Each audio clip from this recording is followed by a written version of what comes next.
On parle beaucoup des violences policières, et pour cause, elles ont augmenté de 40% depuis les Gilets jaunes, donc depuis 2018. C'est pas vraiment un hasard, c'est lié aussi à des décisions qui sont prises au-dessus des policiers, évidemment. Mais on se demande jamais vraiment ce que c'est la vraie vie d'un policier. Et mon invité du jour, Michael Corr, qui est journaliste à la Croix, a passé 1 an dans un commissariat à Roubaix. Il en a sorti un ouvrage qui s'appelle Le Central. Et avec lui, on va parler avec beaucoup de nuances de ce que c'est que la vie d'un policier, de ce que c'est que la police en France. C'est une conversation qui est hyper intéressante parce que forcément, c'est pas des sujets sur lesquels on a des avis très nuancés. C'est très binarisé en ce moment, très polarisé. Donc ça va remettre un peu de la nuance, vous allez voir. Et en même temps, on va pas du tout ignorer les violences policières. On en parle quasiment tout le long. J'espère que ça va vous plaire. Je vous laisse écouter la conversation. Allez, Vlan, c'est parti.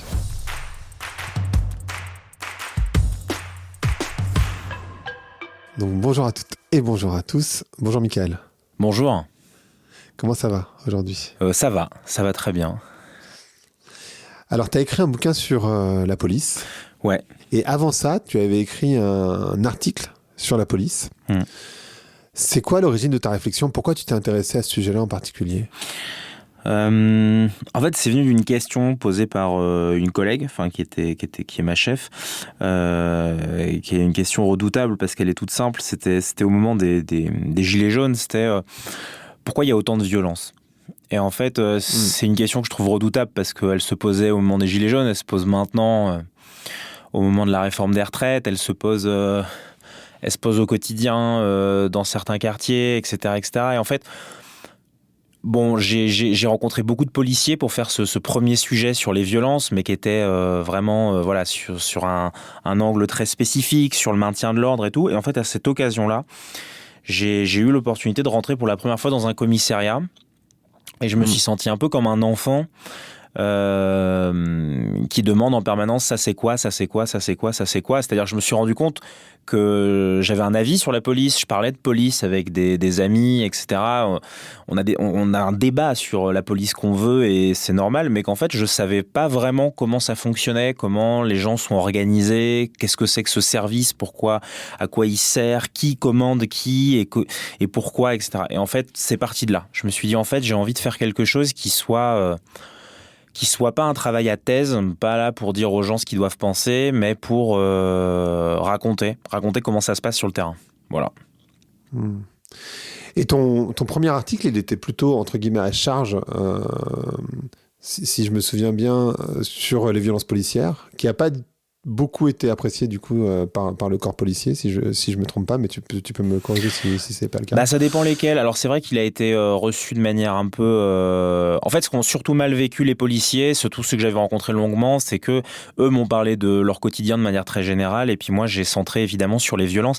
Après, c'était un article qui était aussi vu des policiers. Donc c'était des policiers qui me parlent de leur propre violence, du moment où.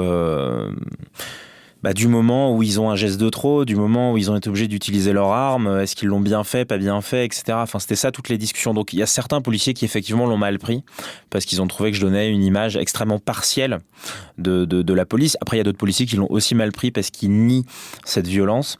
Mais effectivement, ça m'avait quand même marqué le fait que les policiers avaient trouvé que je racontais qu'une petite partie de leur travail. Leur travail, ça consiste quand même d'abord et avant tout à répondre aux appels 17 et pour tout un tas de raisons. Enfin voilà, et j'avais été assez sensible à cette critique, même si après, je dirais que la majorité des policiers, c'est pas ceux qui m'ont critiqué parce que j'avais fait ce travail sur la violence. La majorité des policiers, c'est ceux qui avaient refusé de me parler de leur violence et qui simplement voulaient pas que le sujet paraisse, quoi. Voilà. Et après ça, tu as passé 1 an dans un commissariat. De quoi tu t'es rendu compte ? C'est quoi peut-être les idées reçues sur la police, justement ? Je pense que la principale idée reçue, elle est un peu méta, mais en fait, elle s'incarne dans des choses très, très, très, très concrètes. La principale idée reçue, c'est que la police... c'est qu'en fait, en transformant la police, on pourrait transformer la société.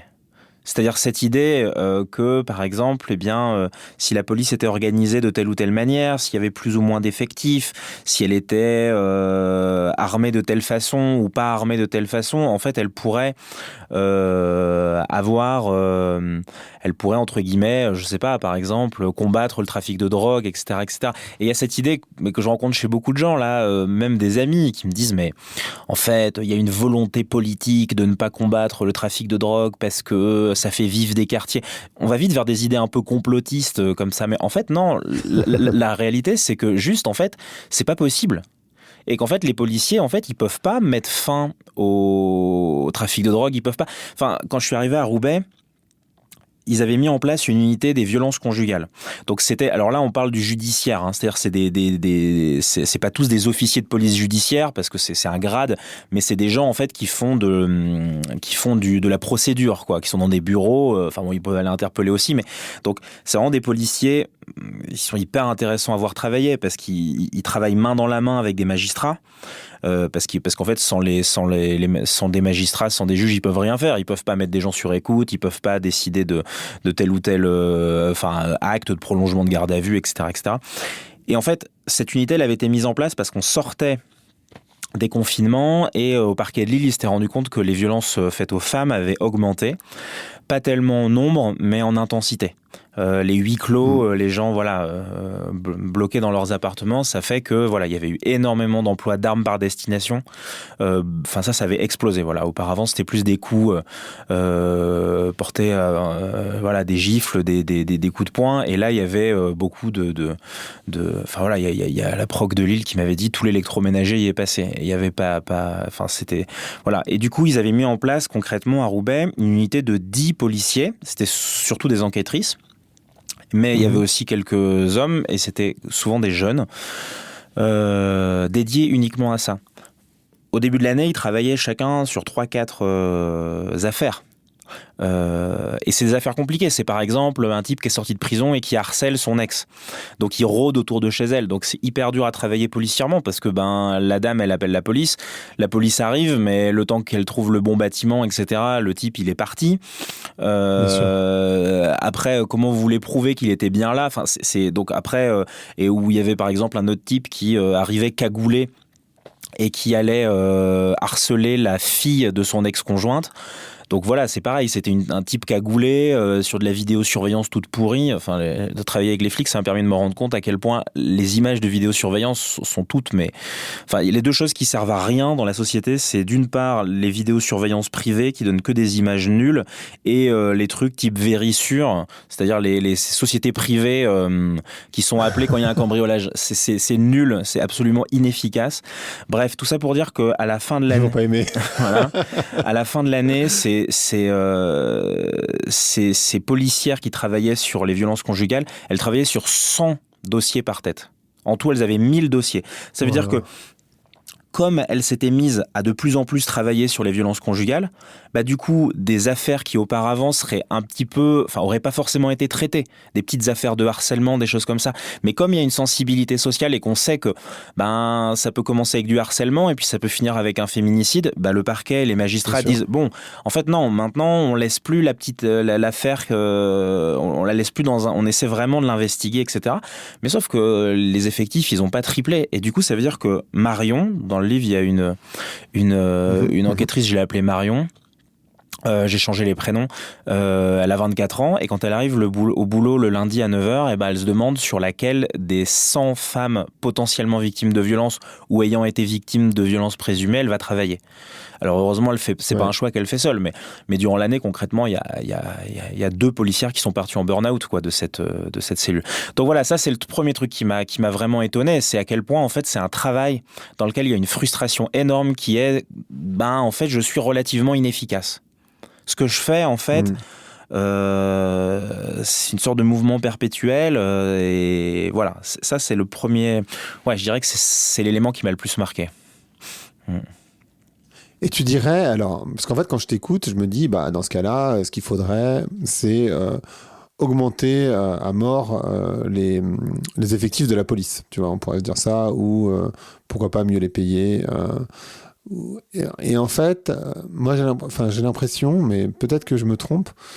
Alors j'ai deux impressions qui s'opposent quasiment. La première, c'est que la délinquance ou l'insécurité, on va dire. L'insécurité, c'est un vrai business, c'est-à-dire politique ou Vérissure, tu vois, typiquement. C'est-à-dire qu'il y a beaucoup de politiques qui s'appuient qui font peur finalement, voilà. Et d'un autre côté, j'ai l'impression que la violence quelque part de la société fait qu'il y a effectivement de la violence. Enfin, je sais pas si tu vois ce que je veux dire, mais il y a de la violence dans la société. C'est-à-dire que la violence de la société, c'est-à-dire le fait qu'il y a de plus en plus d'inégalités profondes entre les ultra-riches et les populations modestes. Enfin, tu vois, j'entendais dernièrement que maintenant, ils mettent des produits pour les vols de steak haché congelés, parce qu'en fait, les gens volent de la viande, ils n'ont plus d'argent, en fait, ils n'arrivent plus à vivre. Donc il y a une sorte de violence de la société qui fait qu'il y a une forme de violence concrète dans la société. Donc j'ai les deux sentiments. Donc est-ce que d'après toi il faudrait effectivement largement augmenter les effectifs de la police? Est-ce que ça résoudrait le problème? Et est-ce que cette insécurité, c'est pas surtout un business politique sur lequel des partis surfent? La police, on pourrait aussi la supprimer. Il y a des sociologues qui proposent ça. Alors, c'est sûr que c'est une idée à laquelle moi... parce que je lisais pas mal de littérature un peu d'extrême gauche quand j'étais en immersion dans le commissariat. Ça me permettait aussi de décoller du terrain, parce que évidemment la méthode immersive, ça fait rentrer en empathie avec les gens. Du coup, c'était bien aussi de réfléchir. Et souvent, les sociologues qui disent qu'il faut supprimer la police, c'est des gens qui disent politiquement, en fait, il faut pas tellement s'intéresser à quelle police on met en place, il faut surtout essayer d'imaginer un monde dans lequel on n'ait plus besoin de police, entre guillemets. C'est-à-dire un monde dans lequel il y ait... Et c'est sûr que c'est intéressant. Après, moi, quand je sortais d'une après-midi où j'avais passé 1 heure à courir derrière un type de la BAC armé d'un pistolet mitrailleur parce que on intervenait dans un immeuble où une maman avait appelé parce que son voisin d'au-dessus était descendu avec un 9 mm parce que, alors d'en dessous, pardon, parce que sa petite fille, elle faisait des petits pas sur le parquet. Alors c'est vrai que c'est très agaçant, mais de là à monter avec un 9 mm, voilà. Donc il y a ça, c'est-à-dire c'est intéressant de conjuguer d'un côté le côté un peu macro, social, politique et tout, et puis la réalité concrète. Mais pour répondre, c'est plus qu'un business, c'est une hypocrisie. C'est-à-dire qu'il y a un policier qui me dit ça, j'adore. Il me dit en fait les politiques de droite, quand ils sont en plus c'est pas un flic de gauche, lui. Enfin il y a des flics de gauche, mais lui il est pas de gauche. Mais lui il vote plus. Mais il dit en fait la droite, quand on est en période électorale, c'est la danse nuptiale. Il nous drague quoi. Il drague les policiers en faisant croire que voilà. Sauf que quand ils arrivent au pouvoir, ils se souviennent que les politiques de droite se souviennent que les policiers sont des fonctionnaires. Et du coup, ils en veulent moins. Ça veut dire que, par exemple, sous Sarkozy, donc ils sont quand même les années dont on vient, entre guillemets, puisque en fait, la police a été, mais depuis un petit peu avant, depuis le milieu des années 90, la police a été plus armée. Donc il y a notamment les flashballs dont on a beaucoup parlé, etc. Mais on oublie souvent de dire que les effectifs ont diminué. Les années Sarkozy, 2007-2012, c'est moins 9000 policiers et gendarmes sur le terrain. Enfin, non, c'est... Sur un effectif de combien à peu près ? Je saurais pas dire sur un effectif de combien. Non, je veux dire des bêtises. Je sais pas exactement. À l'échelle du commissariat de Roubaix, par exemple, pour donner une idée, parce que c'est quand même colossal, je sais pas si on peut mais ils étaient, il y a 30 ans, ils étaient 600, aujourd'hui ils sont 400. Oui, donc on voit, c'est un tiers, quoi. Voilà. Je sais pas si à l'échelle nationale c'est un tiers, mais peut-être que c'est dans cet ordre-là. En tout cas, ce qui est intéressant, c'est que on est toujours dans des débats, sans sur la police, mais comme sur plein de trucs. En France, on est toujours sur des débats, des débats d'idées un peu. Mais par exemple, on parle de la police de proximité. Et donc la police de proximité, ce serait la police de gauche. Donc c'est en fait des policiers qui seraient sur le terrain pour être sympas avec les jeunes. Et puis après, il y a la police de droite, beaucoup plus offensive, avec des LBD, et puis et qui est pas là pour être sympa. En réalité, c'est quand même heureusement plus fin que ça. C'est-à-dire que les policiers que j'ai rencontrés qui ont fait partie de la police de proximité, en fait, eux, ils se disaient pas police de proximité, ils disaient en fait on était des îlotiers. C'est-à-dire qu'il y avait avant, comme il y avait plein d'effectifs, plein de petits morceaux de commissariat dans la ville. donc des antennes, quoi. Et en fait, les policiers, ils étaient affiliés à cette antenne. Et ils patrouillaient à pied dans un quartier en particulier. Alors effectivement, ça leur permettait d'avoir des meilleurs liens avec la population, donc d'être plus sympa, d'aller. Mais déjà, c'est important quand on entend des politiques dire c'est pas le rôle de la police d'être sympa, c'est pas des éducateurs sociaux, etc., etc. Il y a plein de gens pour qui la police, c'est en fait le premier, je sais pas comment dire, mais Lien social. ouais, et puis la première interface de l'État. C'est-à-dire que moi, j'ai vu des policiers discuter, par exemple, pendant le Covid, avec des boulangers qui parlaient pas français et qui étaient un peu en galère et qui leur disaient, mais vous savez que vous pouvez avoir des aides au niveau de la préfecture. Et puis les gens, ils savaient pas, en fait. Et du coup, le policier leur disait, voilà, donc il y a quand même ce rôle-là. Donc, et après, ils revenaient pour essayer de les faire aussi fermer quand il y avait des fermetures administratives ou quand on leur demandait un couvre-feu. Donc, mais le fait d'être à pied leur permettait ça. Mais ça leur permettait aussi, dans leur jargon, ils disent de faire des affaires.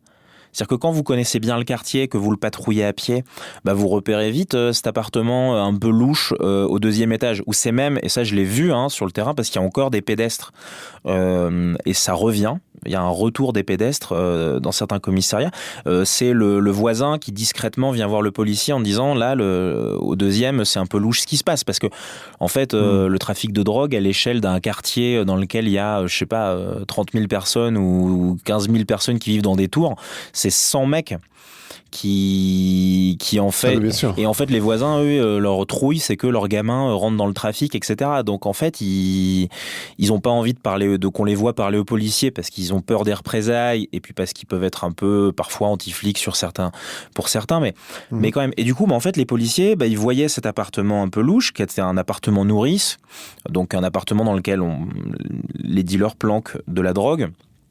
Pour pas se faire attraper avec une trop grande quantité sur eux. Avec beaucoup bien sûr. Voilà. Et en fait, derrière, plutôt que de le taper tout de suite, cet appartement, il l'observait, il montait des planques, etc. Et c'est intéressant parce que non seulement après, et ça les policiers s'en plaignent beaucoup, ils disent ça on n'a plus le temps de le faire parce qu'aujourd'hui dans les quartiers ils travaillent beaucoup en voiture, ils arrivent, ils arrêtent et les 2-3 mecs en bas qui ont un petit gramme ou deux et en fait pour eux c'est pas très intéressant mais voilà, ça fait un peu donc en fait les effectifs aujourd'hui, je pense qu'on est dans un moment où je pense qu'il y a vraiment un manque d'effectifs. Pas parce qu'il faudrait augmenter le répressif, pas parce que plus de police veut dire moins de délinquance, mais parce qu'en fait, plus de police veut dire une police un peu moins offensive, un peu moins véhiculée, plus pédestre, avec aussi une meilleure capacité à faire des affaires qui ont un sens. Et en fait, le fait que ça ait un sens pour les gens qui le font, je trouve que c'est quand même important parce que en fait quand le métier des gens n'a plus de sens, ça donne des gens malheureux et un policier malheureux et mal dans sa peau, etc. C'est rarement c'est rarement une bonne idée. Voilà. J'ai vérifié entre-temps, il y a 100 000 policiers, du coup j'ai vérifié sur Internet. Ouais. Donc 100 000 policiers en 2022, en tout cas, 101 000 précisément. Ouais, donc c'est pas anecdotique.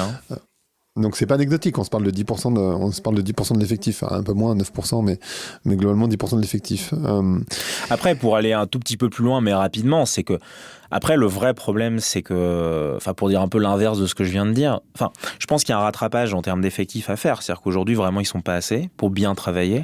Maintenant, mettre des policiers sur le terrain, ce qui est un peu le mantra du gouvernement, le problème c'est que ça occulte une chose vraiment importante, c'est que derrière il faut des gens pour traiter judiciairement ce que font les policiers sur le terrain, à moins qu'on assume de leur demander de faire des tours dans la ville en voiture, mais certains le font. Arrêter les trottinettes. Voilà. Non, mais certains le font. Les pires policiers que j'ai rencontrés, et heureusement ils sont très très peu, c'est des policiers feignants qui font rien en fait, qui zonent en voiture et qui, voilà, c'est comme dans tous les métiers, mais du coup les vacations je vous raconte pas une vacation de 8 heures avec des policiers qui crament de l'essence, c'est très très très long. Surtout que souvent, il y a une corrélation entre le policier qui fait pas grand chose et celui qui a des grandes théories sur la police et qui vous les explique avec un ton hyper magistériel, vous voyez, ça prend. Donc ça, voilà. Et en fait, les bons policiers, pour le coup, c'est un peu caricatural, mais c'est ceux qui font pas de grands discours et qui regardent. Il y a des policiers qui sont incroyables dans leur techniquement, je veux dire. C'est-à-dire qu'il y a par exemple, il y a des policiers qui sont hypermnésiques et qui ont une capacité à retenir des dizaines et des dizaines et des dizaines de plaques de voitures. et qui en fait passent leur vacation, donc leur journée ou leur nuit, à patrouiller, à repérer des voitures comme ça. Et en faisant ça, donc c'est un travail en amont, ça veut dire que pendant 3/4 d'heure avant de prendre la route, ils regardent toutes les plaques qui sont recherchées. Et ils les apprennent en fait. Et en fait, en faisant ce travail-là, ça leur permet d'arrêter un type recherché par Europol pour une tentative de meurtre en Belgique, des types qui font du carjacking ou du homejacking. C'est des gens qui arrivent chez vous en pleine nuit et puis qui vous menacent d'une arme pour prendre vos clés. Bon, c'est surtout sur des gens très riches qui ont des grosses cylindrées. Donc voilà, qui travaillent sur des réseaux quand même. C'est pas forcément le haut du spectre parce qu'on est à l'échelle d'un commissariat, mais c'est quand même pas rien. Bien sûr. Mais en fait, tous ces gens sur le terrain, en fait, ensuite, ils interpellent des personnes, il faut les placer en garde à vue. Donc ensuite, faut faire des auditions, tout ça, ça prend du temps. Et en fait, faut qu'il y ait des gens en fait derrière. Et le problème, c'est que dans la police aujourd'hui, le grand manque, c'est les officiers de police judiciaire. C'est-à-dire, c'est des gens qui font de la procédure et qui la font bien. Et ça, c'est le manque énorme. C'est pas un sujet très grand public, mais le principal problème de la police nationale aujourd'hui, et ça, vous parlez avec n'importe quel policier ou de la hiérarchie ou même au ministère, ils en sont conscients. Et c'est le gros problème parce que les policiers n'ont pas très envie d'aller vers ces carrières, parce que les concours sont durs. Puis vous prenez beaucoup de responsabilités aussi au niveau qui dit procédure dit faut pas que ce soit écrit avec les pieds, quoi. Mais alors, quand je t'écoute, je me dis, donc tu as répondu sur les effectifs, donc je pense, ce que tu dis, c'est qu'il faudrait augmenter les officiers, les gens qui font. Tu as moins répondu sur l'insécurité, mais en fait, quand je regarde les chiffres de manière assez basique, les violences policières, alors je sais pas si c'est parce qu'on s'est beaucoup plus intéressé aux violences policières, mais elles ont augmenté de 41% depuis 2018. On voit là tous les dérapages, ou en tout cas, ils sont filmés maintenant de la Bravem, qui sont complètement dingues. En fait, il suffit d'aller dans la rue pour se rendre compte, si on voit une manifestation, de la violence policière. Est-ce que ça, comment selon toi ça s'explique, cette violence policière? Est-ce que c'est parce qu'on met un gros focus dessus? Est-ce que c'est lié aux politiques que met en place le gouvernement? Comment toi tu l'envisages? Qu'est-ce qu'ils te disent les policiers? Alors, le terme violence policière, pour moi, il est problématique, mais c'est encore plus problématique de ne pas l'utiliser, parce qu'il veut dire quelque chose et il exprime aussi un sentiment. Des sentiments individuels vis-à-vis de certains actes, et puis un sentiment aussi collectif. Maintenant, il reste problématique et flou, parce que, en fait, ça veut dire beaucoup de choses, violence policière. Et le problème, c'est qu'au ministère ou à l'IGPN, qui est chargé de contrôler, ils en ont une vision uniquement légale. C'est-à-dire, en gros, est-ce que l'action du policier est légale ou illégale? Alors, il y a des actions qui sont illégales. Par exemple, à Sainte-Soline, là, s'il y a eu une enquête du Monde, c'est un collègue qui s'appelle Arthur Carpentier qui l'a fait, une enquête vidéo. Le jeune qui est encore dans le coma, si je dis pas de bêtises, il aurait été touché par un tir de MP7. C'est des grandes grenades lacrymo tirées par un lanceur, et le tir aurait été tendu et non pas en cloche. Donc voilà, ce serait illégal. Après, donc déjà ça, il faut voir si c'est bien le cas. La deuxième chose, c'est quelle était l'intention du policier? Est-ce que son intention, c'était de faire mal? Est-ce que son intention, c'était vraiment de faire un tir grave parce que, pour X raison? Est-ce qu'il a trébuché? Est-ce que dans ce cas-là, c'est une erreur, etc. Donc ça, c'est, je dirais, l'enquête un peu... l'enquête, quoi, tout simplement. Après, ça pose évidemment d'autres questions. C'est-à-dire que quels ordres il a reçus? Pourquoi il a telle arme entre les mains? Est-ce que c'est ajusté de faire du maintien de l'ordre comme on le fait? Voilà. Et toutes ces questions-là, donc, c'est pour ça que je mélange un peu tout ça, parce que après, quand on est dans une manifestation, se retrouver noyé dans de la lacrymogène, c'est toujours violent, en fait. Après, parfois, ça peut être légal, parfois, ça peut être aussi une action ratée, c'est-à-dire que des policiers qui lancent de la lacrymo, parfois, ils ratent leur tir, et puis il y a du vent, et puis ils se retrouvent eux, ils voulaient plutôt viser le bloc, et puis en fait, ils noient dans la lacrymo. Parfois, ils se noient eux-mêmes aussi dans la lacrymo, hein. Je veux dire, il y a aussi des manœuvres qui sont ratées. Alors après, donc, cette question des ordres Enfin, moi, c'est vraiment ce que j'ai voulu travailler parce que on me pose parfois la question. Quand je faisais le travail à Roubaix dans le commissariat, les gens savaient que j'étais journaliste parce que j'avais demandé des autorisations. Et en fait, les autorisations les plus difficiles à avoir, c'était celles au niveau judiciaire, parce que tous les actes d'enquête, les auditions, etc., en fait, la police travaille main dans la main avec le parquet. Et moi, en fait, je voulais avoir accès à ça et je voulais avoir accès aussi aux discussions entre les commissaires, la préfecture, la procureure, pour voir un peu comment les politiques se décident. Voilà, parce que c'est toujours un peu mon obsession. C'est-à-dire que, in fine, quand il y a une violence policière, on va toujours condamner la personne qui a tapé, tiré, etc., Ouais. etc. Et c'est normal, il est responsable de ses actes. Après... Mais en même temps, il est mis sous pression. C'est ça. Après, je pense qu'on peut tous quand même collectivement s'entendre, même si on est très à gauche, etc., sur le fait qu'ils ont un métier qui est plus exposé au fait de déraper, entre guillemets. Par définition. Voilà. Ce qui ne veut pas dire que c'est... mais en tout cas, factuellement, je me souviens, je crois que c'était dans les années 2000, il y avait eu un tir de LBD qui avait blessé gravement quelqu'un. Le policier avait été condamné. Et en même temps, l'absence d'ordre clair qu'il avait reçu avait été retenu comme un élément, comme une circonstance atténuante. Alors on peut le voir comme les policiers sont jamais condamnés, etc. En même temps, ça pointait aussi la responsabilité des chefs, quoi. Voilà, pourquoi on les... Après, voilà, il y a aussi cette histoire de qu'est-ce qu'on leur demande, ça m'amène évidemment à poser plein de questions. On a parlé de la Bravem. Bon, est-ce que des unités mobiles, c'est pertinent sur du maintien de l'ordre ? Le maintien de l'ordre en France, il s'est structuré à peu près au moment où la police s'est structurée, donc 18e, 19e siècle, justement en ne mettant plus des unités mobiles, mais en mettant des unités très statiques. Alors des CRS, ça peut aussi être violent, mais c'est quand même des gens qui ont souvent une capacité à encaisser et à encaisser sans répondre. Les unités mobiles, elles sont créées pour d'autres choses. La préfecture de police de Paris et le ministère expliquent que c'est parce que quand par exemple on est à Paris à un endroit, mettons dans le 13e arrondissement, puis qu'il y a une banque qui brûle à l'autre bout de Paris ou qui est attaquée, il faut pouvoir se projeter et des CRS, c'est pas très mobile. C'est vrai que pour les faire rentrer tous dans le camion, poser les boucliers et tout, ça prend du temps. Mais en fait, ça c'est quelque chose... Bon, ça paraît du bon sens, mais est-ce que ça s'est déjà vérifié ?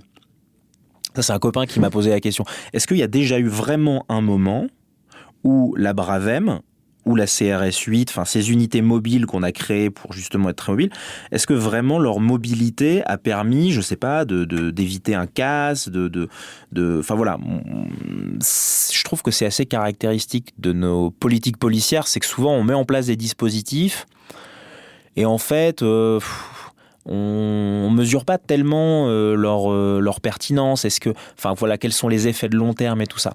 Et après, je terminerai là-dessus, mais je crois quand même que ce qui caractérise les dernières séquences de maintien de l'ordre qu'on a eues, Gilets jaunes et puis la retraite, c'est que on fait intervenir, alors c'était plus vrai sur les Gilets jaunes, mais des unités, brigade anticriminalité par exemple, qui sont pas des unités qui sont faites pour faire du maintien de l'ordre.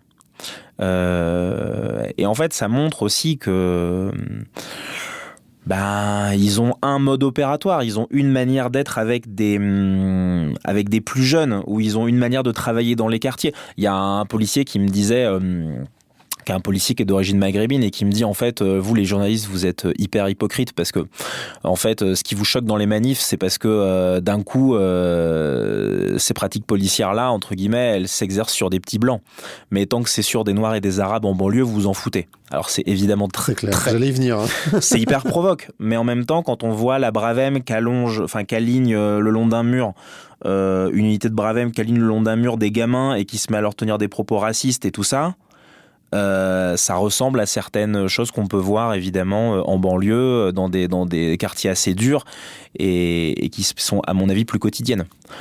Après, en l'occurrence, sur cette séquence, pour ceux qui voient l'image à laquelle je fais référence, on peut aussi s'interroger sur si vraiment ces bravem servent à quelque chose et si ces unités étaient déployées vraiment en soutien de leurs collègues parce qu'ils étaient dépassés, parce que c'est un peu le discours qu'on nous tient, pourquoi est-ce qu'ils ont le temps de poireauter 20 minutes à discuter avec des gamins ? C'est-à-dire, au-delà même du contenu de la discussion avec des gamins, c'était quoi l'intérêt, en fait, de leur...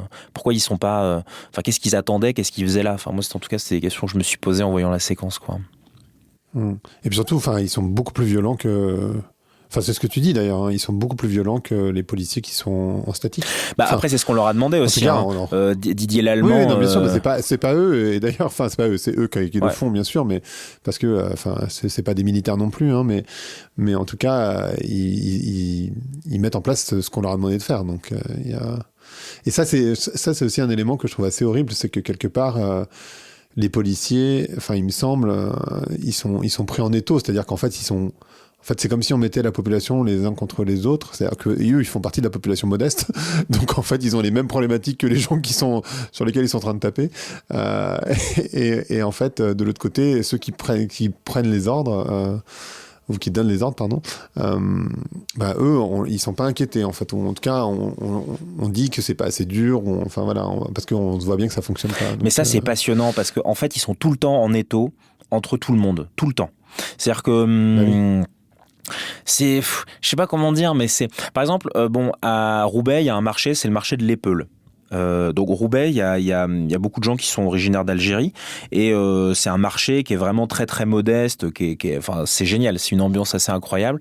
Et en fait, les policiers ils viennent régulièrement pour faire alors c'est vraiment pas leur tâche préférée, hein, mais pour faire pour vérifier que les gens sur le marché, je sais pas exactement comment ça s'appelle, mais qu'ils aient le droit de vendre, quoi. Qui soient déclarés en préfecture, que leur activité soit déclarée, etc., que ce soit pas de la vente au black. Et en fait, je vous avoue que j'avais un regard un peu... Roubaix, moi j'y suis allé un peu avec ma femme aussi, histoire de pas avoir qu'une vision policière. On a passé du temps dans les rues, il y a des endroits géniaux. C'est vraiment une ville qui mérite mieux que la vision dans laquelle... certains films ou reportages comme le mien tendent aussi à la maintenir. Voilà, mais bon, c'est pas le sujet. Je ferme la parenthèse.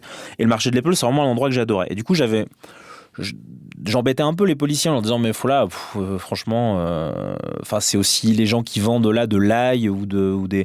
Il y a vraiment des endroits sur ce marché. Vous avez l'impression d'être en Europe de l'Est, quoi, par exemple, avec des gens qui vendent de l'ail et des fines herbes, quoi. Ouais, et en fait, c'est vraiment des gens très très précaires. Et donc, il y a les policiers qui arrivent et puis qui regardent s'ils sont en règle. Et puis, évidemment, ils ne le sont pas. Donc, ils leur demandent de faire leur baluchon et de partir. Et en fait, ce qui est intéressant, c'est qui est-ce qui tanne les pouvoirs publics pour qu'il y ait ces contrôles ? Et en fait, ce sont j'ai mis du temps à comprendre ça. C'est une brigade particulière, c'est la brigade des mandats qui m'a expliqué ça. C'est ceux qui s'occupent justement de vérifier si les personnes ont bien leur licence pour vendre de l'alcool, par exemple, ou des choses comme ça. C'est en fait les commerçants autour qui demandent ça. Et en fait, quand vous allez dans le quartier de l'Épeule, les commerçants autour, c'est pas des gens riches, hein, c'est pas le bon marché. Hein. Mais eux, en fait, déjà, ils sont assez populaires. Ils sont dans un quartier où il n'y a pas beaucoup d'argent, etc., etc. Et en fait, ils sont victimes de cette concurrence déloyale. Et en fait, s'ils la laissent se prospérer, eux, ils peuvent pas vivre. Parce que eux, ils sont obligés d'intégrer dans le prix du légume qu'ils vendent, le prix du loyer, les charges, etc., les impôts et tout ça. Et du coup, ils disent au pouvoir public, en fait, moi, on me demande de payer des impôts, je le fais, mais en fait, vous pouvez pas laisser prospérer des gens qui le font sans. Et en fait, c'est assez intéressant parce que c'est dur à trancher. On va pas juger. C'est difficile, quoi, voilà. Et en fait, ils sont toujours en train de faire tenir comme ça des situations assez compliquées. Et je trouve que ça, ce qui est assez intéressant, c'est qu'il y a beaucoup de policiers qui le subissent parce qu'ils se disent, en fait, tout le monde nous... là, je prenais cet exemple parce qu'il est aussi moins dramatique que des violences en maintien de l'ordre, mais je trouve qu'il est tout aussi éclairant. Tout le monde nous déteste, quoi qu'on fasse, c'est toujours mal, etc. Il y a des policiers qui font un peu les Calimero, mais il y en a d'autres aussi qui intègrent ça et qui, je sais pas, ça leur donne une forme de regard aussi sur la société qui est assez... qui est parfois assez... qui est souvent très dur, mais parfois assez intéressant aussi. Voilà, une forme de conscience Déjà, il y a pas les policiers, il y a des policiers, hein, évidemment, Ouais. des policiers, des policières, c'est-à-dire qu'ils sont tous différents, on ne peut pas faire de généralité. Mais ce que je trouve intéressant dans ce que tu dis, c'est qu'en fait, finalement, et ça revient un petit peu à ce que je décrivais tout à l'heure, c'est une société qui va mal, c'est-à-dire avec des inégalités qui sont très profondes, et avec des gens qui sont très modestes, qui en pâtissent, qu'ils soient policiers ou qu'ils soient pas policiers, en fait. Et du coup, et ça, c'est cette grande injustice dont on parle pas beaucoup, en tout cas je trouve qu'on n'en parle pas assez, c'est-à-dire avec des ultra riches qui ont augmenté leur richesse sur les dernières décennies par 1000, et puis des gens même qui peuvent être pas modestes, c'est-à-dire tu vois, dans des situations qui sont très correctes comme toi ou moi, qui payons nos impôts correctement, en fait les gens des gens qui sont dans les 1%, parce que c'est vraiment le chiffre qu'on utilise souvent, ils payent leurs impôts, les 1%. Ceux qui ne payent pas leurs impôts, en général, c'est ceux qui sont dans les 0,01, 0,05%. C'est ceux-là. Roubaix, ça incarne ça à l'extrême. Roubaix, c'est quoi ? Roubaix, c'est une ville... Donc Roubaix, c'est au nord de l'île. Et juste au sud de Roubaix, vous avez des villes comme... des communes comme Marc-en-Barœul, etc. C'est des communes dans lesquelles, à des moments, c'était des records d'ISF par habitant, quoi. Parce que c'est là où vous avez toutes les grandes familles du Nord industrielles.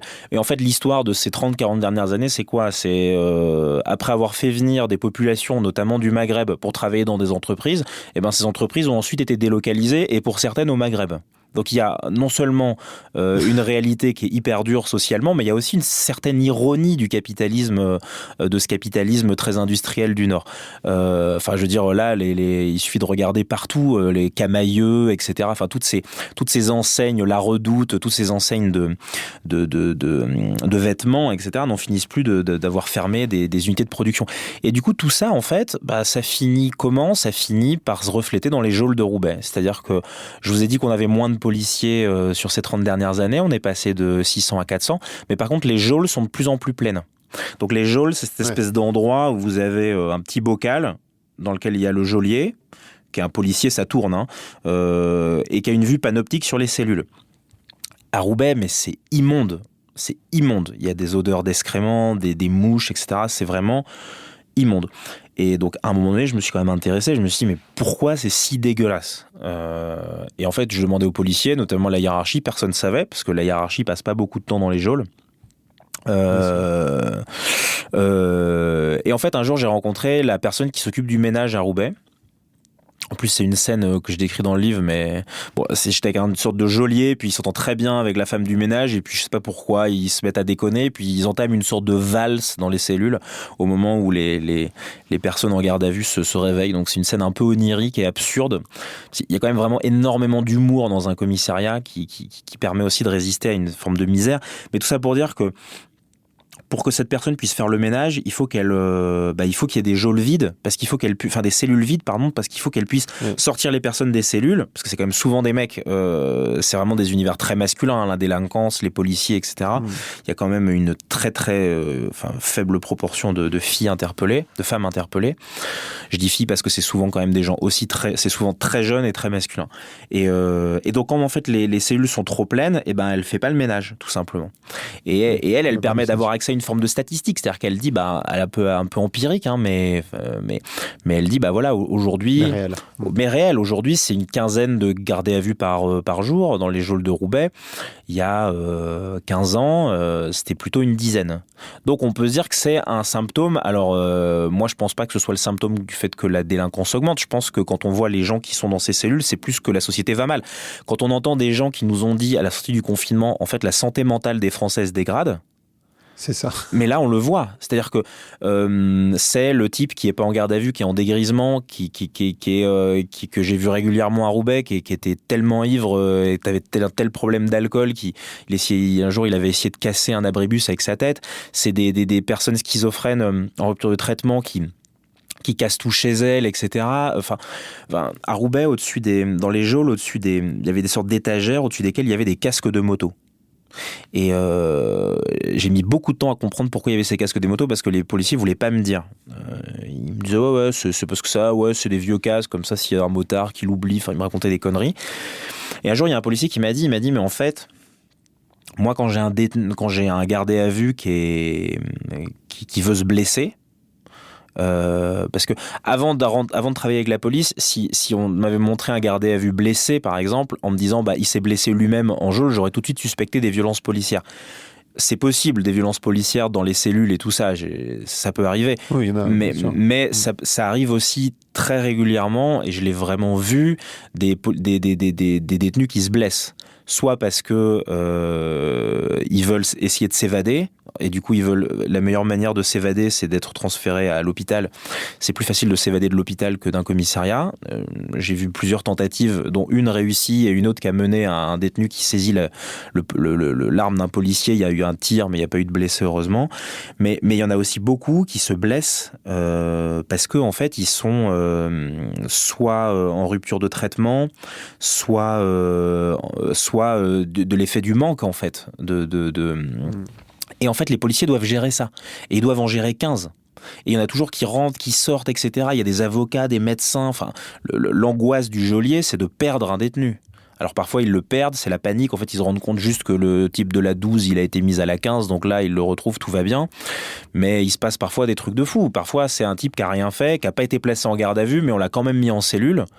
Parce que je sais pas, ça c'est un peu c'est hyper, on dirait une forme d'usine, en fait, un commissariat, c'est très très très taylorisé et tout ça. Mais en fait, au milieu de tout ça, il y a tous ces gens qui du fait de cette histoire sociale et économique dont on parle, ont en fait des vies faites d'addiction, d'errance, etc. et qui se retrouvent régulièrement dans les geôles. Et là, c'est le moment où le métier de policier devient hyper dur. Mais il devient aussi parfois hyper beau, parce que j'ai vu des geôliers qui deviennent quasiment des sortes de psys de secours.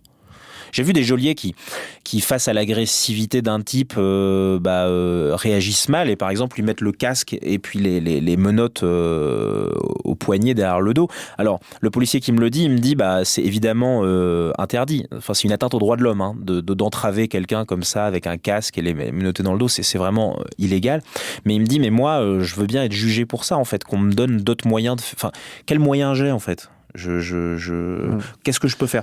Mais il y a aussi des policiers qui, par une... Alors ça se mesure pas, en fait, c'est pas des choses mais qui, par une parole, qui quand même sont dans une sorte d'empathie, et en fait ça a un impact quand même absolument énorme ça a un impact énorme sur la manière dont les gens vont se sentir quand ils passent au commissariat, mais aussi sur les affaires en elles-mêmes, parce qu'un geôlier qui crée de l'agressivité en cellule avec un détenu qui pète un plomb et tout ça, après, quand il sera auditionné par les collègues du geôlier, il sera pas disposé à raconter, ou alors il y aura des vices de procédure. Enfin, c'est bon pour personne, en fait. C'est vraiment bon pour personne. En fait, ce que j'entends dans ce que tu dis, c'est vraiment cette violence de la société qui génère, en fait, qui met l'un contre l'autre des personnes qui essayent d'aller dans le même sens. Moi, je suis assez convaincu qu'il y a plein de policiers qui font ce métier parce qu'ils ont cet amour, j'imagine, de la justice, de vouloir faire les choses bien, etc. Et puis ils se retrouvent dans des situations qui sont très complexes, voire jusqu'à avoir de la violence contre eux. Mais avant que j'arrive là, je voulais te reparler, parce que tu parlais tout à l'heure du racisme. Les statistiques en 2022, c'est qu'il y a 44% des effectifs de la police qui ont voté pour le Rassemblement national au premier tour, donc c'est énorme.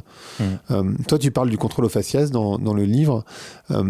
C'est quoi, qu'est-ce que tu observes? Parce qu'en fait, ce que je vois en tout cas, c'est que on dit toujours que oui, bien sûr, les délinquants sont plutôt d'origine étrangère. Pour moi, c'est des questions sociales, encore une fois. C'est-à-dire que si vous mettez n'importe qui dans les conditions dans lesquelles sont les personnes qui sont d'origine étrangère, en l'occurrence, en fait, ça obtient le même résultat. C'est pas une question de couleur, c'est plutôt un conditionnement social. Bien sûr. Mais comment tu observes ça, toi, cette montée de l'extrême droite au sein des rangs de la police et du contrôle aux faciès? Alors, je dirais que la question du racisme et du vote RN, c'est un peu deux questions, mais elles sont évidemment liées. Sur le vote RN, en fait, moi, je suis toujours un peu mesuré, dans le sens où je me pose toujours deux questions et j'ai vraiment pas la réponse. Mais je les pose. Premièrement, ces 40% là, c'est sur combien de policiers qui votent vraiment, parce que moi, la plupart des policiers que j'ai rencontrés ne votent pas, ou ne votent plus, et ont vraiment un désamour de tous les politiques. C'est-à-dire ont vraiment un regard hyper dur sur tous les politiques. Et la deuxième chose... de la France, hein. Voilà, la deuxième chose, c'est que la majorité des policiers, on va dire les 3/4 dans un commissariat, c'est des policiers qui sont sur le terrain. Et après, il y a quand même un quart de policiers qui sont dans les bureaux, qui sont des enquêteurs, etc. Déjà, la sociologie est pas la même. Donc, je suis sûr que les votes sont un peu différents et tout ça. Et si on prend les policiers qui sont sur le terrain, donc qui sont souvent des gens de sociologie assez modestes, est-ce qu'ils votent assez différemment est-ce qu'ils votent différemment de leur milieu social d'origine ? C'est-à-dire qu'aujourd'hui, quand vous allez dans le Nord, vous allez, je sais pas, en banlieue de Lens, dans un carrefour, et vous demandez aux gens pour qui ils votent, majoritairement ils votent pas, et pour une bonne part, ils vont voter aussi Rassemblement National. Donc, bon, c'est des questions que je me pose. J'ai pas fait d'études sociologiques là-dessus, mais moi, je m'interroge toujours là-dessus. Des policiers racistes, il y en a, c'est une certitude, mais la majorité d'entre eux... Enfin, l'anecdote que je vous racontais tout à l'heure avec la maman qui avait appelé la police parce que le voisin était descendu était monté plutôt avec un 9 mm parce que sa gamine elle marchait sur le parquet. Le type qui est embarqué, c'est un type d'origine algérienne, mais la femme qui appelle la police, c'est aussi une femme d'origine algérienne et voilée.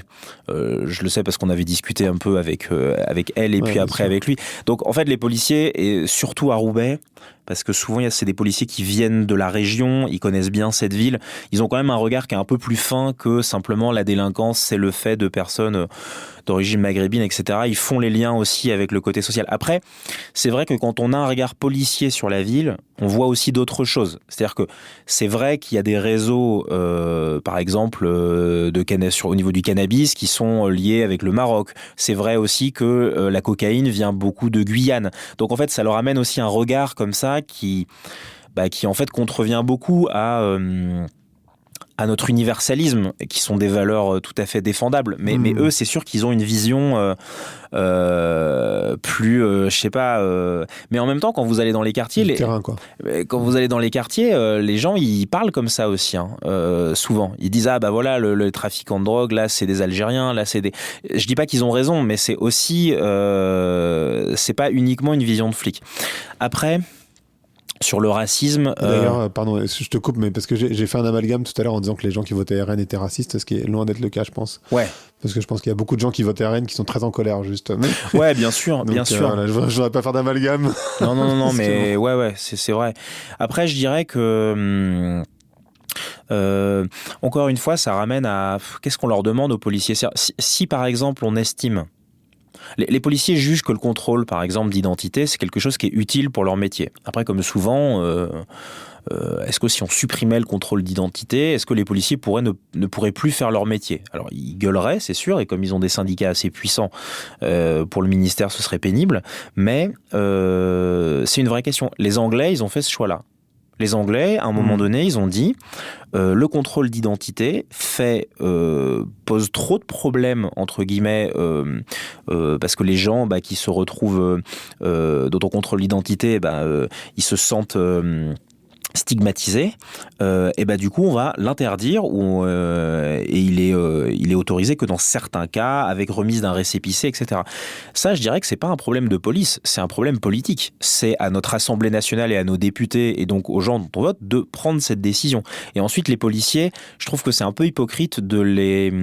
Je trouve que c'est hypocrite de leur demander de devancer un peu la loi. Et la deuxième chose, c'est qu'après, c'est sûr que sur les ondes, quand ils entendent recherche suspect de type nord-africain, c'est sûr qu'ils arrêtent, et plutôt des personnes nord-africaines. Alors après, ça, quand je dis ça, ça m'empêche pas d'être critique envers les policiers pour au moins deux raisons. D'une part, critique des politiques.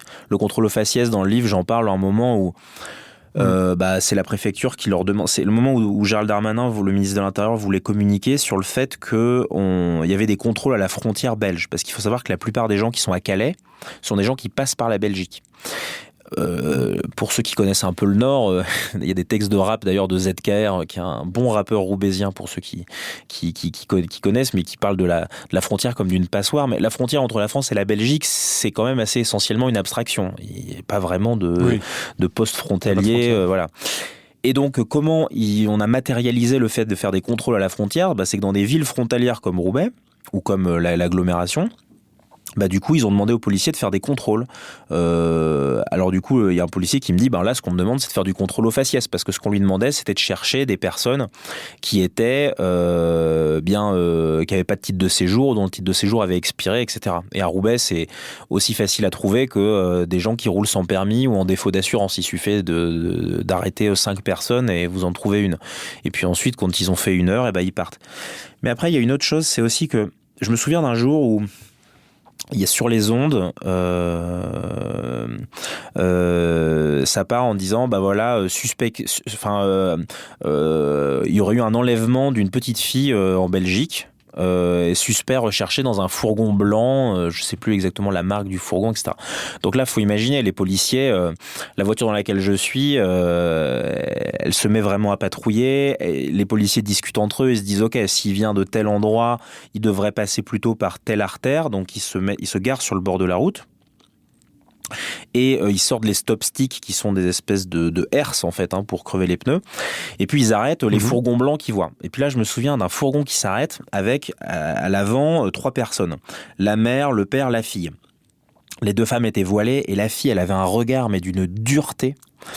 Pour elle, c'était sûr qu'ils étaient arrêtés parce qu'ils étaient d'origine maghrébine et que c'était du racisme, etc.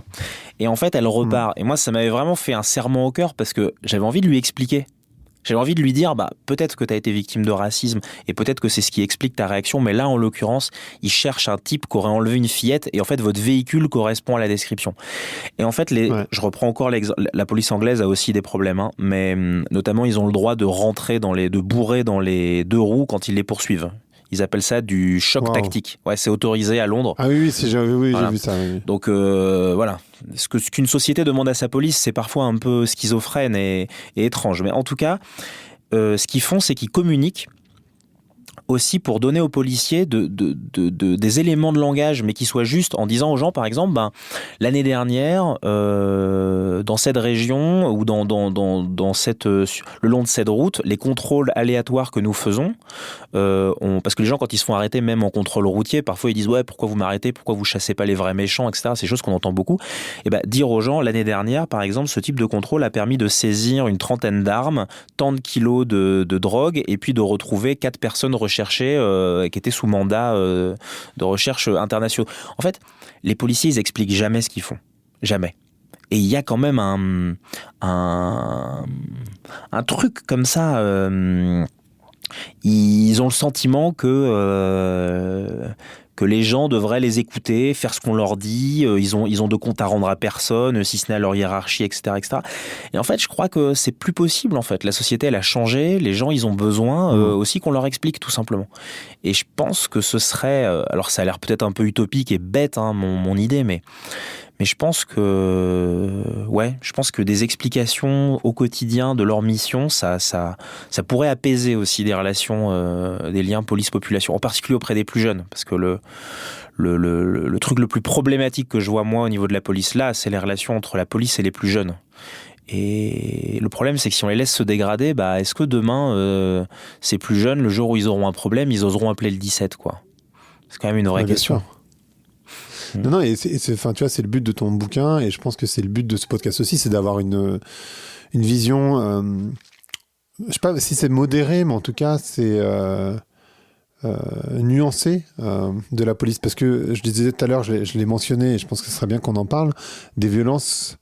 Enfin, la violence d'être un policier, en fait, que ce soit la violence dans le quotidien de ne pas avoir les moyens, etc., que ce soit la violence qui peuvent se faire, du coup, en conséquence contre eux, que ce soit les burn-out, que ce soit les autopsies, que ce soit, enfin voilà, des situations dans lesquelles ils sont, c'est compliqué, en fait. Ouais, il y a une psy de la police qui s'appelle Eliane Tayomas qui me disait, les policiers, c'est des polytraumatisés, avec ce rapport à la mort, de devoir, je raconte dans le livre la première autopsie d'un jeune policier qui a 22 ans. Bon, c'est aussi ma première autopsie, mais où simplement le policier qui on va demander d'aller annoncer à des parents la mort de leur fils en 2 roues. Enfin voilà, c'est des choses.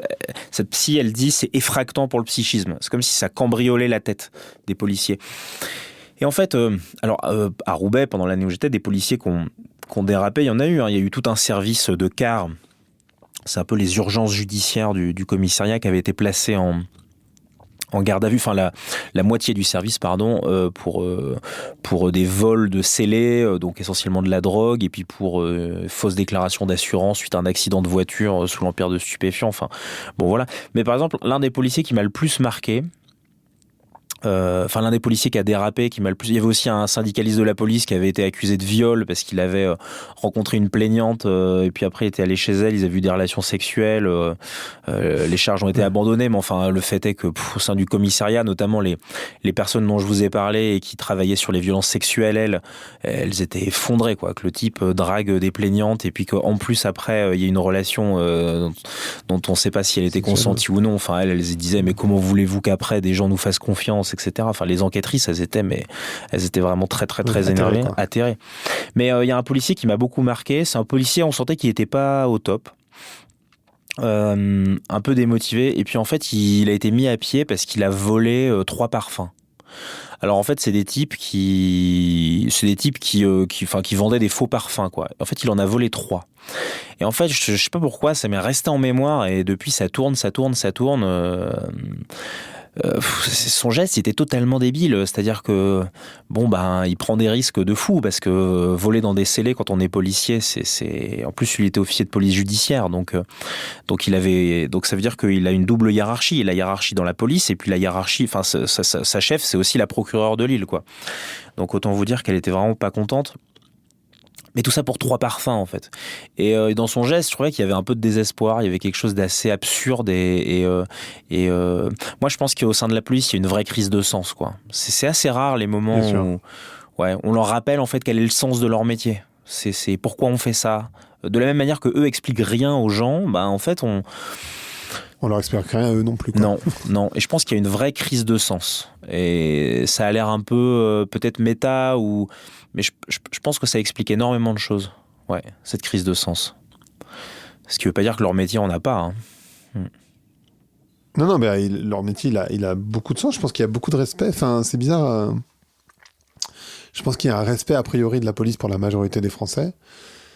Et puis il y a, tu vois, ce qu'on voit dans les médias, il y a aussi ça, il y a la loupe des médias, hein, c'est-à-dire les violences policières. On voit pas nécessairement le quotidien des policiers et les difficultés dans lesquelles ils sont et la misère qu'ils doivent gérer, parce qu'en fait finalement, on en a parlé ensemble, hein, du coup je pense que c'est très clair, mais c'est une sorte de misère sociale, c'est une crise sociale, c'est une crise de santé mentale. Et en fait, eux, ils sont les dépositaires. C'est eux qui récupèrent ça, en fait, d'une certaine manière. Le fait que les gens, qui aient autant de misère, en fait, sociale, psychologique, dans la société, eux, ils en sont les réceptacles. Et ça, on en parle moins, finalement. Et c'est hyper difficile pour eux, j'imagine. Et je pense que assumer que la police peut pas tout faire, c'est aussi... ça serait vraiment un élément de salubrité du débat public, parce que ça permet aussi du coup de se réinterroger sur, dans ce cas-là, dans le peu qu'elle peut faire, qu'est-ce qu'on lui demande, qu'est-ce qui est prioritaire, qu'est-ce qui a un impact. Est-ce qu'aller harceler des gamins sur un point de deal qui sont en train de chauffer, de guetter, en sachant que le réseau, les trafiquants, eux, ils en ont déjà une dizaine derrière en stock pour quand les premiers se feront embarquer, pour en remettre d'autres à guetter. Est-ce que c'est vraiment utile ? En sachant que ces gamins, après, derrière, ils se font attraper avec un peu de drogue. Alors, c'est pas grand-chose, hein. Au regard des quantités qui sont dans la nature, mais par contre à l'échelle du gamin c'est quand même important, parce qu'après lui quand il sort il a une dette de cam, parce que un réseau, un trafic de drogue c'est le pire du capitalisme. Du coup, après, lui, il faut qu'il rembourse. Donc, parfois, il va aller essayer de tabasser un type ou de faire un cambriolage pour rembourser sa dette de cam, etc. Donc, on crée aussi des engrenages comme ça. Donc, et en même temps, quand je dis ça, je dis pas qu'il faut pas des policiers sur le terrain qui, de temps en temps, aient une action bien ciblée sur le point de deal. Moi, j'ai vu, par exemple, un point de deal à Roubaix où il faisait, donc, c'était de l'héroïne et de la cocaïne. Mais Roubaix, il y a aussi énormément de personnes toxicomanes. Hein. La cocaïne, il la base. Enfin, bon, c'est vraiment bon. Bref, et en fait, tout simplement, sur ce point de deal, pour limiter les risques de se faire attraper, ils faisaient des ventes flash. C'est-à-dire qu'ils regroupaient toutes les personnes toxicomanes entre 11h et midi.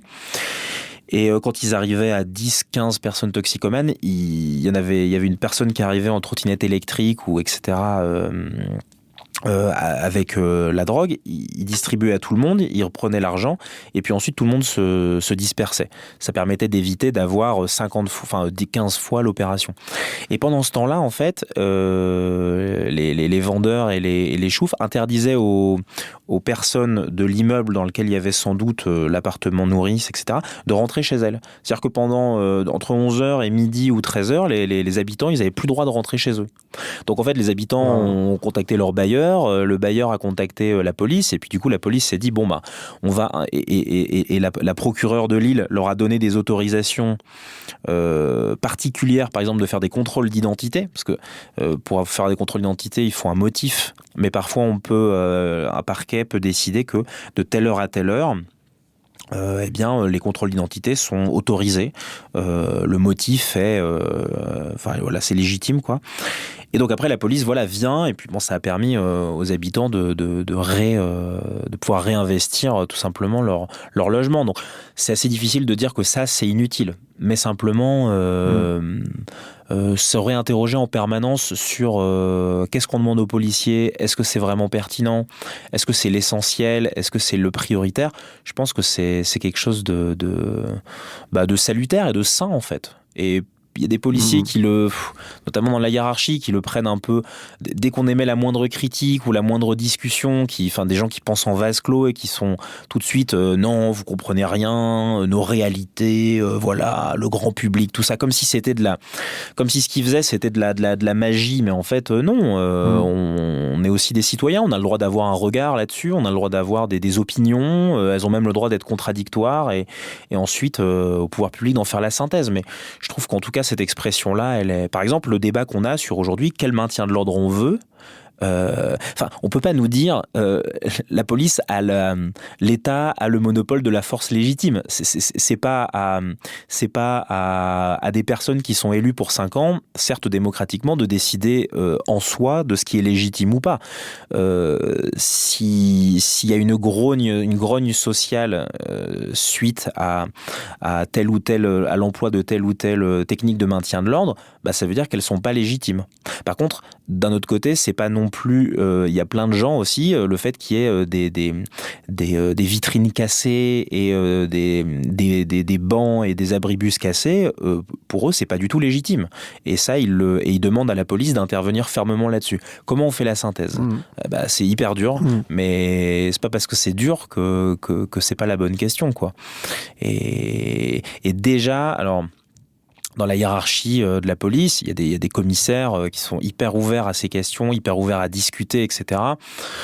Après, en France, on n'est pas un modèle, on n'a pas une police modèle dans son ouverture aux sciences sociales, dans son ouverture à d'autres modèles de par le monde. On est un peu en vase clos, en mode nous sommes les meilleurs, notre spécificité française, etc., etc.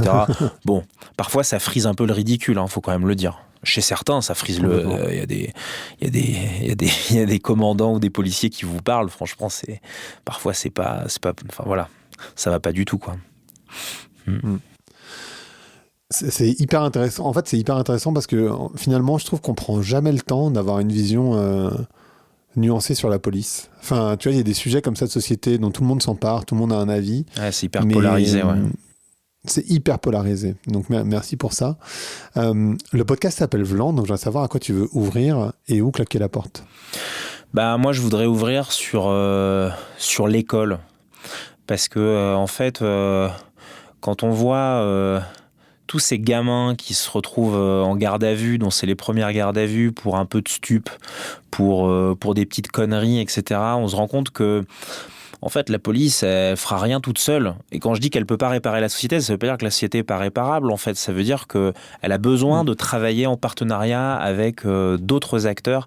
Et je pense en particulier à l'école. Il y a sans doute des choses à monter, ne serait-ce que sur l'addiction des plus jeunes. Enfin, sur les points de deal, la moitié des gamins qui rentrent dans le trafic, c'est pour financer leur conso, parce qu'ils ont pas les 10 balles pour payer leur gramme, etc. Comment se fait-il qu'on accepte que des gamins de 12-13 ans commencent parce que le cannabis police, les taux de THC ont augmenté, etc. C'est, voilà, du coup, moi, je pense que parler de la police, c'est vers là que je veux ouvrir, voilà, vers l'école, vers un travail en partenariat avec, parce que ces jeunes, leur place, elle est plus à l'école que dans les geôles de Roubaix, quoi.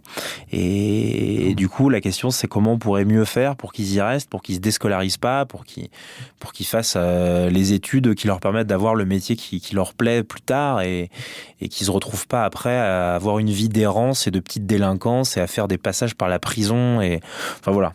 Et ça allégerait le travail des policiers et puis ça allégerait toute la société. Voilà. C'est clair. Merci beaucoup, Mickaël, c'était super intéressant, vraiment. Merci beaucoup, merci de l'invitation. Merci d'avoir écouté Vlan. Si vous avez aimé l'émission, n'hésitez pas à mettre des étoiles sur vos plateformes de podcast préférées. Vous pouvez aussi partager l'épisode sur vos réseaux sociaux, Instagram Stories, Facebook, LinkedIn, où vous voulez. Je suis Grégory Pouy, vous pouvez me retrouver sur l'intégralité des plateformes sous le nom Greg from Paris. Si vous avez des idées pour des invités, si vous avez des commentaires, n'hésitez surtout pas à m'envoyer un message. Allez, merci et à bientôt.